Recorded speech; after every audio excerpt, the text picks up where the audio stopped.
আমর বিন আস রাদিয়াল্লাহু তাআলা বললেন যে আমার তো কোনো অপরাধ নাই, হঠাৎ করে এরকম তলব করছেন, শুধু আমাকেই তলব করেন নাই, এরপর আমার সন্তানকে চাইছে, তার কারণটা কি বুঝতেছি না। সন্তানকে দেখলেন, ও মুহাম্মদ, ওমর বিন খাত্তাব যিনি আমাদের প্রধান, উনি আমাদেরকে চিঠির মাধ্যমে আহ্বান করেছেন, কারণটা কি একটু বলো, কি হতে পারে? তখন সন্তান বলতেছে, বাবা আমি একটা ভুল করেছি, অন্যায় করেছি, অপরাধ করেছি, হয়তো সেই জন্যই ওমর রাদিয়াল্লাহু তাআলা আমাদেরকে ডেকেছেন। বাবা বলতেছেন, তুমি কি অপরাধ করছো একটু বলো।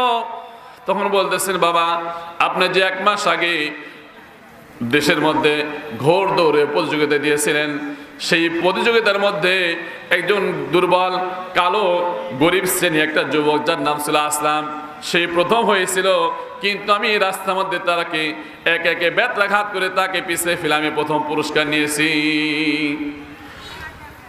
এই কথা শোনার পরে আমর বিন আস রাদিয়াল্লাহু তাআলা দুঃখিত হয়ে গেলেন যে তুমি এত বড় অন্যায় কেন করলা, কোন সাহসে করলা, আমাকে তো কেন বললা না। যাই হোক, তুমি যে ভুল করেছো, যেহেতু আমর রাদিয়াল্লাহু তাআলা আমাদেরকে ডাকছেন, আমাদের যেতেই হবে, চলো এখন যাই। তারা রওনা দিলেন, আস্তে আস্তে তারা মদিনায় পৌঁছে গেলেন। আর এদিকে আমর রাদিয়াল্লাহু তাআলা তার লোকজনকে বলে রাখছেন, যারা বিচারের দায়িত্বে আছেন তাদেরকে বলে রাখছেন যে আমর বিন আস যখনই মদিনায় পৌঁছে যাবে, সঙ্গে সঙ্গে তাকে বিচারে কাঠগড়ায় উঠাইবা। প্রত্যেকবার আসলে তাকে অভ্যর্থনা জানানো হয়, এরকম সম্মান জানানো হয়, ওয়েলকাম জানানো হয়, কিন্তু এবার আসার সঙ্গে সঙ্গে তাকে কাঠগড়ায় দাঁড়াতে হচ্ছে। কোনো সম্মান নেই, কোনো কিছু নেই, বরং তাকে কাঠগড়ায় দাঁড়াতে হচ্ছে। তাদেরকে বিচারে কাঠগড়ায় দাঁড় করানো হলো। দাঁড় করানোর পরে এরপরে ওমর রাদিয়াল্লাহু তাআলা বললেন, হে আসলাম, হে মুহাম্মদ, তুমি এই তাকে যে বিচার দিয়েছিল বাদী, ওই ছেলেকেও ডাকলেন। ডাকার পর বলতেছেন, তুমি এর সঙ্গে কি আচরণটা করছো একটু বলো। তখন ওই আমর বিন আস রাদিয়াল্লাহু তাআলার ছেলে, গভর্নরের ছেলে, দেখেই তো চিনে গেছেন যে হ্যাঁ, আমি তো তার সাথে জুলুম করছিলাম, অন্যায় করছিলাম।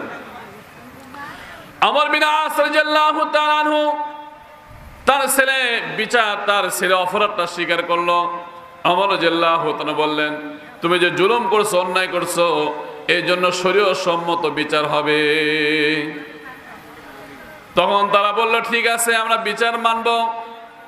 আমর রাদিয়াল্লাহু তাআলা যখন তাদেরকে বিচারের রায় দিলেন, 1 নম্বর ফয়সালা হলো, তুমি যে প্রথম পুরস্কার নিয়েছো তার উপর জুলুম করে, এই পুরস্কারটা তাকে তুমি দিয়ে দাও।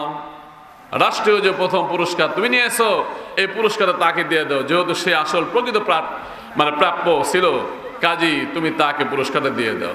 সে বলতেছে, আলহামদুলিল্লাহ, যাক পুরস্কার গেছে, যাক সমস্যা নাই। এরপর ওমর রাদিয়াল্লাহু তাআলা বললেন, শুধু পুরস্কার দিলেই হবে না, তুমি যেহেতু তাকে জুলুম করেছিলে, 3টা বেত্রাঘাত করেছিলাম, তার পিঠে এখনো জখম আছে, কাজে এর বিনিময়ে তোমাকে 100টা বেত্রাঘাত করা হবে, 100টি বেত্রাঘাত করা হবে।